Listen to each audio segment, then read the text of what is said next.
Hello everybody. This is your Srinivas. Welcome to Srinivasa Academy. My dear students, ఈ రోజు మీ ముందుకు ఒక సరికొత్త వీడియోతో రావడం జరిగింది. సో మీరందరూ ఎదురు చూస్తున్నట్టుగా ప్రిపరేషన్ అయితే అవుతూ ఉన్నారు, కానీ ఎగ్జామ్స్లో ఎలాంటి క్వశ్చన్స్ అడగబోతున్నారు అనే డౌట్ అందరిలో ఉంటుంది. అందుకే ఈరోజు మీ ముందుకు ఒక 5-6 ప్రీవియస్ డిఎస్సి క్వశ్చన్స్తో రావడం జరిగింది. సో ఎంత ఈజీగా అడుగుతున్నారు, క్వశ్చన్స్ ఈజీగా అడుగుతున్నారా లేదా మీరు హై లెవెల్లో ప్రిపేర్ అవుతున్నారా అనేది ఒక్కసారి చెక్ చేసుకోండి. Okay, so previous DSC questions levels చూసి ఈ డిఎస్సి కూడా అలాగే ఉంటుంది అనుకోవడానికి లేదు, జస్ట్ ఒక ఐడియా కోసం మాత్రమే. ఎందుకంటే ఇయర్ సిలబస్ డిఫికల్టీ లెవెల్లో కానీ ఎగ్జామినేషన్ ప్యాటర్న్లో కానీ డిఫరెన్సెస్ మనం గమనిస్తూ ఉంటాం. Okay, but just previous questions ఒకసారి ఎలా ఉన్నాయో చూడాలని అందరికీ అనిపిస్తూ ఉంటుంది. అవి ఏంటో ఒకసారి చూసేద్దామా? ఓకే, చూడండి. 2018 డిఎస్సి స్కూల్ అసిస్టెంట్ మ్యాథమెటిక్స్లో అడిగిన question, if the roots of b-c(x² + c-ax + a-b = 0 are real and equal, then a + c/b = వర్గ సమీకరణం ఇచ్చారు. వర్గ సమీకరణం యొక్క మూలాలు వాస్తవాలు మరియు సమానాలు అంటున్నారు అని a + c/b విలువ ఎంత అని అడిగారు. చూడండి, వర్గ సమీకరణం యొక్క మూలాలు కనుక్కోవడం అంటే -b + r -√b² - 4ac/2a. కారణాంకాలు సాధ్యమైతే అంటే ఇచ్చిన గుణకాలు సంఖ్యలైతే కారణాంకాలు అనే ఐడియా కూడా వస్తూ ఉంది మనకు. కానీ ఇక్కడ ఫార్ములా వాడడం అంత సులువు కాదు, కారణాంకాలు కూడా ఐడియా రావడం లేదు. బట్ ఇక్కడ ఒక లాజిక్ ఉంది చూడండి. ఎప్పుడైతే వర్గ సమీకరణం యొక్క గుణకాలు a + b + c = 0 అవుతుందో ఆ సందర్భంలో మూలాలు 1, c/a అవుతాయండి.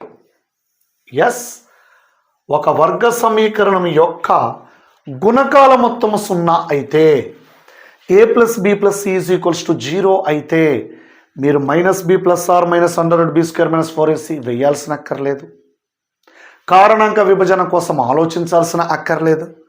డైరెక్ట్గా మూలాలు 1 అనేది ఒక మూలం అవుతుంది. కావాలంటే చెక్ చేసుకోండి. 1 ఇందులో రాస్తే వచ్చేది a + b + c కదా, అది 0 అయ్యింది అంటే 1 దీన్ని సాటిస్ఫై చేసినట్టే కదండి. అంటే 1 దీనికి ఒక మూలం అవుతుంది.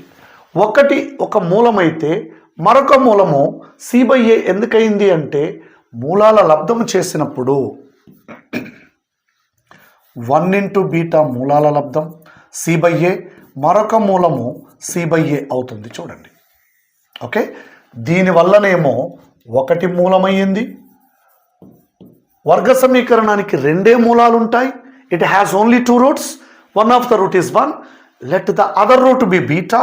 Now product of the roots is c/a, beta = c/a. అందుకని ఇది స్టాండర్డ్ రిజల్ట్ లాగా గుర్తుపెట్టేసుకుందాం. ఇచ్చిన వర్గ సమీకరణంలో కూడా గుణకాల మధ్య ఇదే సంబంధం ఉంది. చూడండి, b - c + c - a + a - b చేస్తే 0 వస్తుంది. ఇవన్నీ సైక్లిక్ ఆర్డర్లో ఉన్నాయి అంటే ఈ నియమాన్ని పాటిస్తున్నాయి. అంటే అక్కడ రూట్స్ వచ్చేసి 1, c/a అంటే a - b/b - c. డైరెక్ట్గా రూట్స్ కనుక్కున్నాం, ఇంకా రూట్స్ వచ్చేసాయండి. మరి ఇప్పుడేమన్నారు, ఆ రూట్స్ రియల్ అండ్ ఈక్వల్ అన్నారు. అంటే ఇక్కడ వచ్చిన 2 రూట్స్ కూడా ఈక్వల్ అనే విషయాన్ని ఇవ్వడం జరిగింది. 1 = a - b/b - c క్వశ్చన్లోనే ఇచ్చారు. b - c = a - b, 2b = a + c, 2 = a + c/b. అంటే a + c/b విలువ 2 అని ఇచ్చారు. ఓకే, ఎంత సింపుల్ క్వశ్చన్ చూడండి. దీనికి roots are real and equal అంటే delta greater than or equals to 0 delta is equals to 0 వేసినా కూడా ఆన్సర్ వస్తుంది, కానీ ఇంత సులువుగా రాదు. ఓకే, ఇది ఎక్సలెంట్ కాన్సెప్చువల్ క్వశ్చన్ అండి. Okay, next problem number 2. ఇది 2018 స్కూల్ అసిస్టెంట్ డిఎస్సి మ్యాథ్స్లో అడిగారు. The equation of circle passing through the point. Simple question అండి. సర్కిల్ ఈక్వేషన్ అడిగారు. ఎక్కడి నుంచి పాస్ అవుతుందట? 0,0 నుండి, a,0 నుండి, 0,a నుండి పాస్ అవుతుందట. ఓకే, 0,0 నుండి సర్కిల్ పాస్ అవ్వాలి, వృత్తం అనేది మూల బిందువు గుండా పోవాలి అంటే మనం అడిగిన క్వశ్చన్ ఈ 3 బిందువుల గుండా పోయే వృత్త సమీకరణం అడిగాడు.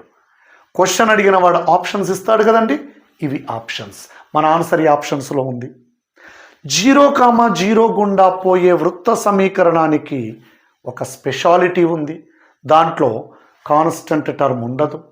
కాన్స్టెంట్ టర్మ్ లేని ఆప్షన్స్ 3 ఉన్నాయి. 4th ఆప్షన్ అయితే కాదు. సో దీనితో పని అయిపోయింది. a,0 అనే బిందువు గుండా పోవాలి. a,0 బిందువుని ఇక్కడ సబ్స్టిట్యూట్ చేస్తే a² + 0 a² + 0 0 కాదు. a² - a² 0 0 0 అవుతుంది. a² + 2a² ఈ రెండు ఎలాగో జీరోస్, ఇది కాదు. ఓకే, సో డైరెక్ట్గా ఆన్సర్ పేపర్ మీద పెన్ను పెట్టకుండా దొరికిపోయింది. కానీ దీని కాన్సెప్ట్ ఏమిటి అంటే చూడండి, 0,0 a,0 0,a ఖచ్చితంగా లంబకోణ త్రిభుజాన్ని ఏర్పరుస్తాయి. లంబకోణ త్రిభుజాన్ని ఏర్పరుస్తాయి అంటే వాడు అడిగిన సర్కిల్ మన లంబకోణ త్రిభుజానికి పరివృత్తము. Circum circle of right angled triangle. Circum circle of right angled triangle అంటే ఇది సెంటర్ అవుతుంది, ఇది రేడియస్ అవుతుంది, లేదా ఈ రెండు ఎక్స్ట్రిమిటీస్ ఆఫ్ డయామీటర్ అవుతాయి. ఎక్స్ట్రిమిటీస్ ఆఫ్ డయామీటర్ వ్యాసాగ్రాలు అవుతాయి. వ్యాసాగ్రాలు తెలిసినప్పుడు వృత్త సమీకరణము x - x1 × x - x2 + y - y1 × y - y2 = 0. So x - a × x - 0 + y - 0 × y - a = 0. Simplify చేస్తే x² + y² - ax - ay = 0. ఇది కాన్సెప్చువల్ మోడల్ అండి. మనం చేసింది వెరిఫికేషన్. మరి కాన్సెప్చువల్ మోడల్కి ఎప్పుడు రావాలి అంటే కొన్ని సందర్భాల్లో దీనిని సాటిస్ఫై చేస్తూ దీనిని సాటిస్ఫై చేసే సర్కిల్స్ ఒకటి కంటే ఎక్కువ ఉంటాయి. సో మనం ఆప్షన్స్ని ఈజీగా గుర్తుపట్టాలి అంటే కూడా కాన్సెప్ట్ తరోగా ఉండాలండి. కాన్సెప్ట్ను వదిలేసి ఓన్లీ ఆప్షన్స్ గుర్తుపట్టే మెథడే నేర్చుకుంటే మొదటికే మోసం వస్తుంది. చూడండి, ఇప్పుడు ఇక్కడ ఆప్షన్ గుర్తుపట్టాలన్నా కూడా ఫస్ట్ ఆరిజిన్ నుంచి పాస్ అయ్యే ఆన్సర్ గుర్తుపెట్టాం. తర్వాత లక్కీగా దీని నుంచి పాస్ అయ్యేది ఒకటే దొరికింది కాబట్టి సరిపోయింది.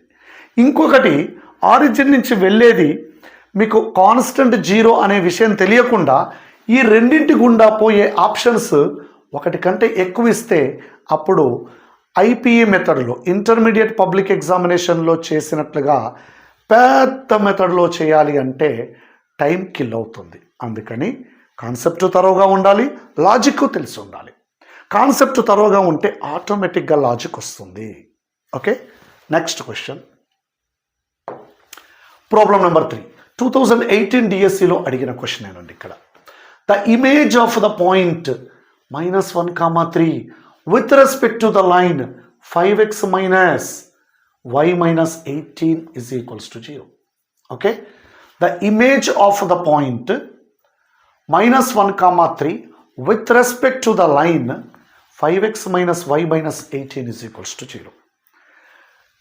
ఈ సరళ రేఖ దృష్ట్యా ఈ బిందువు యొక్క ప్రతిబింబం ఏమిటి అంటున్నాడు. అసలు ప్రతిబింబం ఏమిటి, దాని డయాగ్రామ్ వేయగలిగితే వాడు ఎలాగో ఆన్సర్ ఆప్షన్స్లోనైతే ఇస్తాడండి. దాన్ని గుర్తుపడితే సరిపోతుంది. అక్కడ మనం ఏ మెథడ్లో చేశామనే విషయం ఎవ్వరూ మనని అడిగారు. మనం రాసేది ఆబ్జెక్టివ్ ఎగ్జామ్ కాబట్టి. చూడండి, ఇది 5x మైనస్ y మైనస్ 18 = 0. ఇక్కడ p -1, 3 అనే బిందువు ఉంది. Okay right. ఇది అర్థమయ్యుంటే దీని యొక్క ప్రతిబింబము ఇక్కడ ఉంటుంది. దీని యొక్క ప్రతిబింబము అంటే ఇది గనక మనము మిర్రర్ లాగా భావిస్తే, the mirror image of the point p -1, 3 with respect to this line is q. అంటే ఇక్కడ మనకు తెలియాల్సిన కాన్సెప్ట్ ఏమిటి అంటే, ఈ అద్దము నుండి ఇది ఎంత దూరంలో ఉంటుందో దాని ప్రతిబింబం కూడా అద్దము లోపల అంతే దూరంలో ఉంటుంది. అంటే PQల మధ్య బిందువు ఈ సరళ రేఖ మీద ఉంటుంది. మరి ఇవన్నీ క్యూకి సంబంధించిన ఆప్షన్సే కదండి, ఇవన్నీ క్యూకి సంబంధించిన ఆప్షన్సే కదా. అందులో ఏది మన ఆన్సరో చూద్దాం. ఇప్పుడు దీనిని P అనుకుంటే PQల మధ్య బిందువు కనుక్కుందాం. మధ్య బిందువు కనుక్కోవడం డెడ్ ఈజీ కదండి. x1 + x2/2 y1 + y2/2. ఇక్కడ మధ్య బిందువు కనుక్కుంటే -1 + 2/2 1/2 3 + 1/2 2. ఈ 1/2, 2 అనేది మన ఆన్సర్ అయ్యుంటే అది ఈ సరళరేఖ సమీకరణాన్ని తృప్తిపరచాలి. చూడండి, మరి 1/2, 2ని తీసుకొచ్చి దీంట్లో రాస్తే 5/2 -2 18 అయితే రాదు కదా, లీవ్ ఇట్. తర్వాత దీనికి మధ్య బిందువు చేస్తే -1/3 -1/2 3/2 రాస్తే -5/2 -3/2 అంటే -5/2 -3/2 అంటే -8/2 -4 -18 0 అయితే కాదు. దీనికి మధ్య బిందువు థర్డ్ ఆప్షన్తో చేస్తే -1 + 9 8/2 అంటే 4 3 + 1 4/2 అంటే 2 4, 2 అనేది దీంట్లో రాస్తే 20 - 2 - 18 = 0 0 = 0. ఆన్సర్ థర్డ్ ఆప్షన్ అవుతుందండి. ఓకే, లేదంటే దీనికి ఒక ఫార్ములా కూడా ఉంటుంది. దీన్ని h, k అని తీసుకుంటే ఏది ఇమేజ్ని h - x1/a = k - y1/b -2 of ax1 + by1 + c/a² + b². అంటే ఈ ఫార్ములాని అప్లై చేయాలంటే దీన్ని x1 y1 లాగా ఫీల్ అవ్వాలి, దీనినేమో ax + by + c = 0 లాగా భావించాలి. సో ఈ ఫార్ములాను ఉపయోగించిన మనకు ఆన్సర్ వస్తుంది. ఓకే రైట్, సింపుల్ క్వశ్చన్ అండి. ఇది కూడా స్ట్రైట్ లైన్స్ నుంచి అడిగారు. నెక్స్ట్ 4th క్వశ్చన్ 2014 DSCలో అడిగిన క్వశ్చన్ చూడండి. ఇది ట్రిగనామెట్రీలో properties of triangles related. In a triangle ABC, if tan a/2 = 5/6, tan c/2 = 2/5, then this is also important model అండి. సింపుల్, మనకు A, C టర్మ్స్ ఇచ్చారు, న్యూమరికల్ వాల్యూస్ ఇచ్చారు, ఆప్షన్స్ అన్నీ కూడా స్మాల్ b టర్మ్స్లో అడిగారు. అంటే వీటిని మీ ఇష్టం వచ్చినట్టుగా కనెక్ట్ చేసి A, Cలని ఎలిమినేట్ చేస్తే స్మాల్ b టర్మ్స్లో ఆన్సర్ వస్తుంది. సో మనకి ఈజీగా ఉండే రిలేషన్ చూడండి. tan a/2 × tan c/2 = 5/6 × 2/5. ఇక్కడ చేస్తే 1/3 వచ్చింది. దీనిని డెల్టా బై లేకపోతే delta by s × s - a, delta by s × s - c అని రాయొచ్చు. tan a by 2 tan c by 2 formulas ఇవి 1/3. పైన డెల్టా స్క్వేర్ అంటే s minus a s minus c gets cancelled. ఇది క్యాన్సిల్ చేస్తే ఎస్ మైనస్ బి వస్తుంది పైన. ఎందుకంటే డెల్టా స్క్వేర్ అంటే s into s minus a into s minus b into s minus c కాబట్టి అది అప్లై చేస్తే ఎస్ క్యాన్సిల్ అయింది, ఎస్ మైనస్ ఏ క్యాన్సిల్ అయింది, ఎస్ మైనస్ సి క్యాన్సిల్ అయింది, పైన ఎస్ మైనస్ బి మిగిలింది. 3s minus 3b cross multiplication 2s is equals to 3b. 2s అంటే a plus b plus c is equals to 3b. అక్కడికి తీసుకెళ్తే a plus c is equals to 2b. వాడు a plus c is equals to 2b అనేది third ఆప్షన్లో ఇచ్చాడు. అప్పుడప్పుడు a comma b comma cలు ఏ శ్రేణిలో ఉంటాయని కూడా అడిగే అవకాశం ఉంది. ఇక్కడేమో డైరెక్ట్గా ఇది ఇచ్చాడు. ఓకే, చూడండి ఈ విధంగా చేయొచ్చు దీన్ని. Next, if tan theta is equals to b by a not equals to 0, then a cos theta plus b sin theta by a cos theta minus b sin theta is equals to. ఎప్పుడైనా చూడండి tan thetaకి సంబంధించిన విలువ ఇచ్చాడు, దీని విలువ ఎంత అంటున్నాడు. Objective ఎగ్జామినేషన్లో ఉన్న అడ్వాంటేజ్ చూడండి, ఆప్షన్స్లో మళ్ళీ టీటా టర్మే లేదు. ఆప్షన్స్లో మళ్ళీ టీటానే కనిపించట్లేదు, ఓన్లీ స్మాల్ బి టర్మ్సే ఉన్నాయి. కాబట్టి ఈ రెండింటిని ఉపయోగించి టీటాని ఎలిమినేట్ చేసుకుంటే మీ ఆన్సర్ వచ్చేస్తుంది. చాలా సందర్భాల్లో క్వశ్చన్ అర్థమవుతుంది, ఏం చేయాలో తెలియదు, ఎలా అప్రోచ్ అవ్వాలో తెలియదు. చూడండి ఇక్కడ tan థీటాకి సంబంధించిన విలువ ఇచ్చాడు, ఇందులో cos theta sine theta involve చేశాడు, దీని విలువ ఎంత అని అడిగాడు, ఫ్రీ ఫ్రమ్ థీటా ఇచ్చాడు. Just by eliminating theta from these two we get our answer.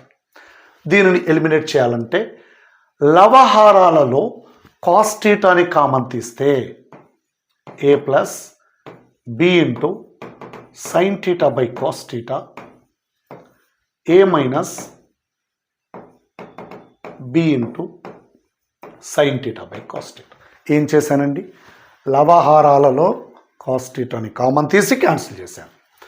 ఇప్పుడు ఇది a plus b into however it is tan theta value b by a minus b into this is also b by a. Taking LCM, a square plus b square by a square minus b square. So a square plus b square by a square minus b square is answer. ఎంత easy question చూడండి. Okay, dead ఈజీగా solve చేయొచ్చు. Next problem, if the mth term of AP is equal to nth term of AP, then which of the following is correct. Simple question అండి. Arithmetic ప్రోగ్రెషన్లో ఎమ్మవ పదము అదే arithmetic ప్రోగ్రెషన్లో అదే అంక శ్రేణిలో ఎన్నవ పదానికి సమానమన్నాడు. ఇది కూడా 2014 స్కూల్ అసిస్టెంట్ మ్యాథ్స్లో అడిగిన question. TM a plus m minus 1 into D, TN a plus n minus 1 into D. ఇది క్యాన్సిల్, మిగిలిన దాంట్లో డి క్యాన్సిల్, ఇంకా మిగిలిన దాంట్లో 1 cancel, m is equals to n, m minus n is equals to 0. So ఇక్కడ ఉందండి. So next వీడియోస్లో మరికొన్ని ప్రీవియస్ డిఎస్సి క్వశ్చన్స్తో మీ ముందుకు రావడం జరుగుతుంది. నా ఛానల్ని ఫస్ట్ టైం ఎవరైనా చూస్తున్నట్లయితే ప్లీజ్ లైక్ చేయండి, షేర్ చేయండి, సబ్స్క్రైబ్ చేయండి. మీకు ఫుల్ లెంత్ వీడియో క్లాసెస్ కావాలి అంటే గూగుల్ ప్లే స్టోర్ నుంచి శ్రీనివాస అకాడమీ అనే యాప్ను డౌన్లోడ్ చేయండి. అక్కడి నుంచి మీరు మీ కోర్స్కి సంబంధించిన ఫుల్ లెంత్ వీడియో క్లాసెస్ వినొచ్చు. Thank you వనుడా.